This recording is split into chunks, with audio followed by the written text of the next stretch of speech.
Hey everybody, today I want to talk about Daughter of the Beast by E.C. Greaves, the first book in the Vashivka trilogy. I am not going to lie, it took me like 6 tries to get Vashivka. I don't know why I can't get that down, but it is the first book in the Vashivka trilogy. It is 374 pages long. It is a Slavic fairy tale inspired epic fantasy that had me enchanted from the first page to the last. That's right, dear. I'm going to keep that in. My wife thought that was a really stupid line. Maybe it is, maybe it isn't, but I'm going to keep it. Published in March of 2022. This will be the third of my SPFBO 9 finalists that I'm doing. This book is super cool, has really awesome concepts. As I mentioned, it has a Slavic fairy tale inspiration behind it.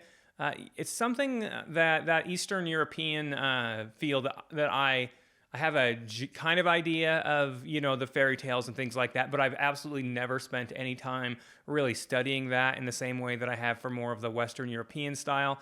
So I was generally aware of the races and things that we're going to be talking about, but certainly not, don't have any background in it. So it was a fun book to read that way. I'm going to break down first the world. Then I'll talk about the main character. There's only one point of view character. Then I will talk about the plot, then the bad, then the good. I think that breaking it down that way is going to be the easiest. That's one of my most common ways of doing that. But the world is super cool. We are dealing with absolutely no humans at all in the story. For me, what having no humans did was take my own moral compass that I sometimes, I'll see things in books and just immediately kind of decide that some people are bad because of the things they do. For example, I'm always going to think that slavery is a negative thing, right? I'm always going to be a person who thinks that that generally having, a theocracy or something like that isn't going to be the best interest for people's freedoms. So being able to take the humans out of it kind of took a little bit of that subconscious thing that's always in there out. So when we're dealing with like raiding or one of the races that I'm going to talk about in just a second, like their entire society is based upon like raiding and pillaging. So with that being said, let's read the book blurb and then get into the plot. When her sleepy village is raided by the Volcari, the fearsome warrior women of the ancient wilds, only Zentile Fairwinter is taken. Claimed as a daughter by their infamous matriarch, Zentile is trained to hunt, to fight, and to kill, all for a purpose, which remains ever out of her grasp. In the company of their unruly young, she might find her sisterhood. In their unique customs and beliefs, she might find beauty, and in the violence of their raids, she might even find glory. But it is the reason for her capture that Zentile truly seeks. It is a truth that must be earned from the very spirits of the dead, a future paid for in the blood of those Zentile once called her own. It is a purpose that promises the liberation of not just she, but of all the ancient wilds. From an evil far greater than any marauding warrior women, warrior or no, however, the Volcari are not like other women. The Volcari are monsters. And sometimes only the truly monstrous have what it takes to save the world. Steeped in Slavic myth, and appealing to adult and young adult readers alike, Daughter of the Beast is a rich and unique fantasy coming-of-age story. It is the first in an exciting debut trilogy by E.C. Greaves, which blends action and adventure with themes of belonging, identity, destiny, and a girl's place in a harsh and uncaring world, built by men and built for men. As the blurb says, we're dealing with an area called the Ancient Wilds. Basically, it's like a frontier area that is currently being starting to be fought over by 2 empires. Both empires are basically ruled by a race called the Hobgoblins. They seemed an awful lot like your Dungeons and Dragons style goblin. Bigger though, more like human-sized. They're green-skinned though, like you would imagine. Then you have the Kikamori, which are like the Fae is what they're described as. They're like 5 feet tall. That's what Zentile is. The other big race that we're going to deal with are called the Volcari. As the book blurb mentioned, Well, they are like 7 foot tall bipedal wolf. I think they're described more as like looking like hounds, but I kind of thought of them as like vicious wolves, right? They're undisciplined and unruly raiders, but they're like shock troops because they're so much bigger than everyone else. There's two things. One, that they're matriarchal. So in this case, the women are ruling everything. The males are basically like servants and breeding stock. And it was kind of cool, like, flipping that common trope on its head. The hobgoblins are definitely a very patriarchal society. Women, aren't allowed to fight or anything like that. So that, provides a nice little balancing point and a little bit of conflict between a Zentile and a hobgoblin who she becomes very close with as the book goes on. We're going to deal with like kobolds at one point. They're a pretty minor deal in this, but they're like small and shifty, just like you'd imagine in Dungeons and Dragons. There's going to be a few other things that we'll deal with here and there in small numbers, but for sure the three big like races that you're going to deal with are the hobgoblins, who are like the military might of the land. They're going to rule both of the empires that we're going to deal with. There's going to be lots of Kimori in both empires as well, though, and mostly the Volcari just fight for one side. So, like I said, I really thought that it was cool having no humans in the story. It just kind of took away, like I said, any preconceived biases that I might have towards and against other people. I really like, too, that both sides, for the most part, comprised all the different races. So that way, like, we're not, just predisposed to be in favor of one side or the other, right? I think as a human, it's always going to be a little bit difficult to not root for humans when you're dealing with other races. Maybe like dwarves or elves are well liked, but I think that most of the other races are going to be naturally considered a little bit inferior to humans. So taking humans out was a nice touch for the story. Zentile, our main character, is Kimori, as I said. And then most of the other like major characters, except for one other one, are going to be the Volcari that she's going to be raised with. So it's the hinterlands. The two empires that are fighting one is called the Merchant Combine. That's the side that like our main group and our one point of view character Zentile is going to be fighting against. They tend to be like the more draconian in terms of like they take away books and they put people into wherever they want them to be put into. So like even if you're a good blacksmith, if they don't need a blacksmith, they need a stable hand, well then they're going to make you a stable hand. So they're still kind of like naturally the more of the bad guys of the book. But the other is the Sakari Empire, and they're still very regimented and they force you to work really hard, but they kind of try to put people where would best suit them. They also, they don't ban books and things like that. But I wouldn't say that, either empire is exactly the good guys in a traditional human sense. The Volcari, as we're going to talk about, they consider both sides bad, and they're just trying to avoid being stuck in an anvil between the two, right? So that's the world, basically. We're dealing with like a hinterland kind of area. There's a couple of big towns is all, some villages, a couple of fortresses. But generally, people are, they're around in the wilds, and there's a lot of trekking from one place to the other as the story goes on. Getting into the characters, there's only one point of view character, and her name is Zentile. She is, as I mentioned, a Kimori. She's like 10, maybe 11 when the story starts in the prologue, basically, even though it's not called a prologue. I'll get into that in a minute. In the main part of the story, she's between like 13 and 15, maybe almost 16 at the end of the story.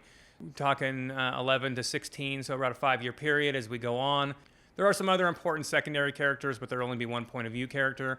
Karthak is the leader of the Volcari. She is very fearsome. Like I said, she's like 7 feet tall.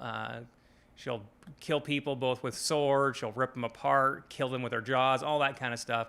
Then we're going to have, later on in the book, will be a hobgoblin who is the son of the king. In the king, so there's still an emperor above the king, but the way the Sakari Empire works is that each of their provinces is basically like an independent entity that sends tax money off to the greater empire, while the empire sends military help and things like that. And then she does have a friend who was a Komori that plays a role at the very beginning of the story and then not again until the very end, so it's not really that important to talk about. We have Masgar and Sarga. They're going to be her companions throughout the story. Even though they're younger than her, since the Volcari grow up earlier, they're basically like all like sisters who they start their training together and they go through. I mentioned that the first part's actually not called the prologue, and this is a fairy tale thing. They call them stitches. So it's a kind of a cool like background thing that it goes on throughout the story, where she'll like stitch on a piece of leather her story. She can do whatever she wants to represent what she wants, but the first part's going to be the prologue. So let's go ahead and get into the plot, and then the bad, the good, and my thoughts. So the first stitch is super cool and has like a real almost dreamlike or I guess nightmare-like quality to it. So Zentile is from a peaceful, idyllic village out in the wilds, and suddenly her village is raided by the Volcari. She is obviously terrified, but she is captured by Karthak and the Volcar, and then she's basically treated like a slave for several months. She gets beaten quite frequently. She is chained up on a pole for a while. Basically, it's like a nightmare, and it seems like things are going to go real poorly for her. And slowly, as Karthak gets to know her a little bit, and kind of tells her that, eventually you're going to be important, that basically she's going to be her adopted mother.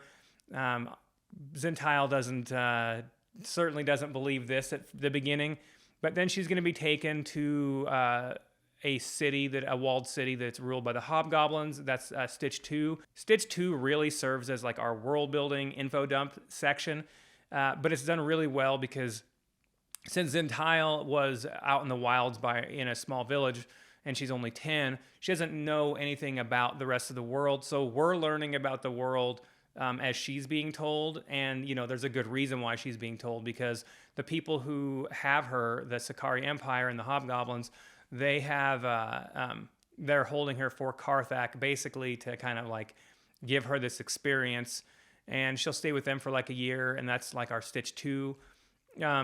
It was just such a great way to learn about the world and to get our info dumps that I so enjoy. They're done in ways that really build the wider world, the major races, the major political players, and all that fun stuff. So then Zentile is taken back by the Volcar. At first she's terrified, but at this point she's treated really well, and then she starts training with some other pups, as they're called at this point. That's going to be her cohort and where her two best friends will come from, and she'll be trained to be a warrior and a raider during this time period. Then this is where we kind of get into knowing more about what her destiny is supposed to be and why she was taken by Karthak. I don't think it's considered too spoilery that Karthak takes her and tells her that she's going to be their savior, and stop the Volcar from being basically crushed between the two anvils of the two civilized empires who think that the Volcari are just rampaging wild beasts, which they kind of are, but they don't have any place in polite society. She's told almost from the very beginning this is why she's taken, so that's why I don't really consider that a spoiler. But it'll be, not until very late into the story until she kind of learns why Karthak thinks that. So I think that's going far enough into the plot, but it's pretty cool. She's going to do a lot of fighting and raiding with the Volcar. They do a lot of traveling. They're like semi-nomadic, so it's cool. We get to see a lot of different areas, peopled by the different races, and it's just a lot of fun. It's a very action-packed book. They are doing a lot of raiding. They're doing a lot of fighting. There's some siege battles, a lot of small stuff, but it's just definitely an action-packed book. Getting into the bad, I really struggle to think of what would be the bad. I don't know what I would consider the bad for me personally in this book. I guess the one thing you can say is if you want magic, there's no magic until very late in the book, except for in small, like supernatural more elements of it, right? I think that, if we're thinking of it as an epic fantasy, maybe there's that. But otherwise, for me, I loved basically everything about the book. So let's go ahead and get into the good, and let's talk about what I consider the real strengths of the book. The world building is amazing. Like I said, I really liked having no humans. Zentile is a pretty fun character for, being a 10-year-old girl when it starts off. She's terrified at that beginning part. But then she, grows up with them and then truly, sees herself as a Volcar by the end. I thought that the way the stitches work was also pretty awesome. That first stitch, that prologue, I mean, it really felt almost like nightmarish and dreamlike as Zentile is, first captured and dealing with captivity and the way she's treated. It feels like a nightmare. It feels very fairy tale like, and I thought that was really awesome. The way that the beginning was done.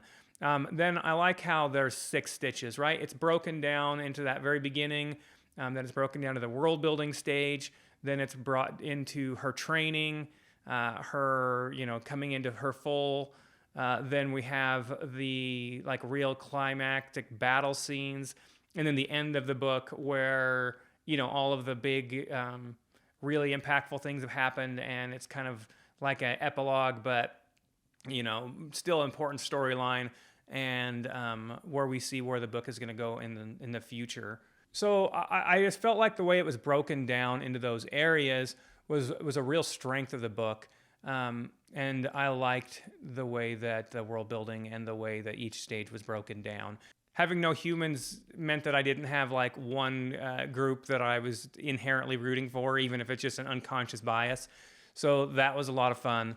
The 2 empires, while they have some pretty big differences, they're both still fighting over and trying to take over, this wild area that they're contesting. So, there's big differences, but they're also, similar in many ways too.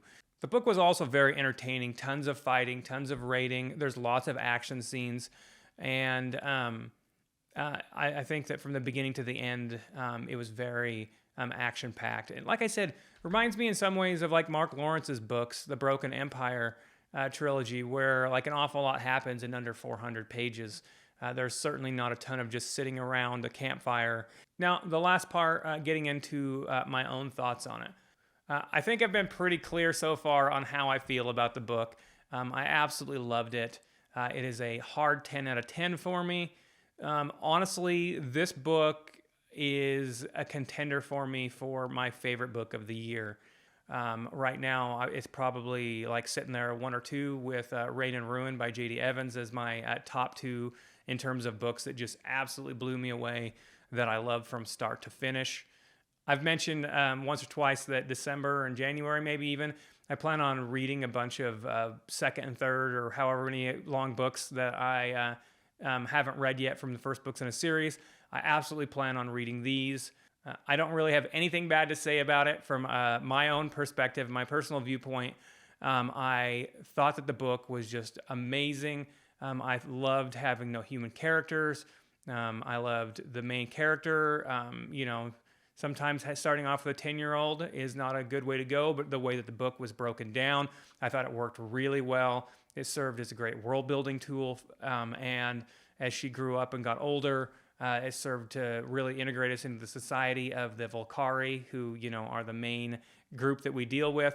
The author did an amazing job of getting me to care about a race that is otherwise doesn't have a ton of redeeming qualities if you're not a member of their race. The only thing, as I've mentioned already, is maybe it would have been cool to have a little bit more of the magical element to it, but there's still quite a bit of mysticism. It does seem like it's going to make a little bit of a change. There will be a lot more magic in book 2, but obviously if it's up there at 1 or 2 on my favorite books of the year, it's probably going to end up being my favorite in the SPFBO competition.